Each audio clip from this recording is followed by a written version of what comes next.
State of Nevada versus Henry James Ruggs. Former Las Vegas Raiders receiver Henry Ruggs III did not appear in court for an arraignment Wednesday to be formally charged after a fiery crash in Las Vegas in the early hours of November 2nd claimed the life of 23-year-old Tina Tintor. The family's torn apart, as anybody would be. This was a terrible, terrible collision.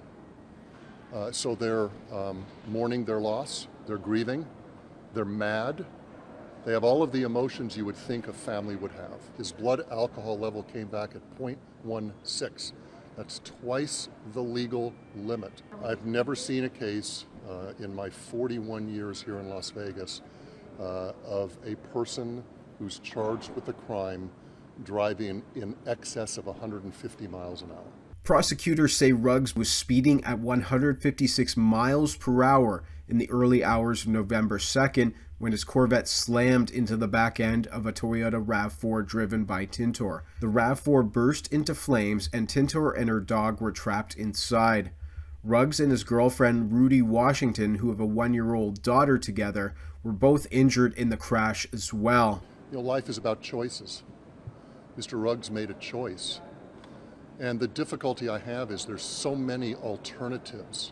There's ride sharing, there's a designated driver, there's a taxi, there's so many alternatives.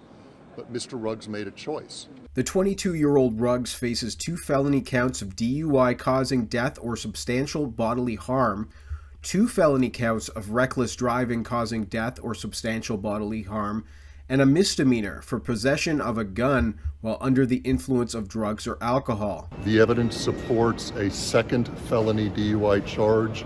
We believe that Mr. Ruggs' girlfriend was substantially injured, and under Nevada law, if one is substantially injured in a DUI collision as a result of the defendant's actions, we can file a second charge. That's for the second reckless driving as well.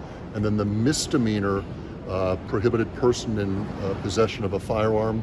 As many of you know, a firearm was found inside the vehicle very near where Mr. Ruggs was driving. Well, the bare minimum actually would be 2 years in prison, up to as much as somewhere in the 50 range. Lawyers are constrained by what they can say about the facts of a case, by court rule and state bar rules.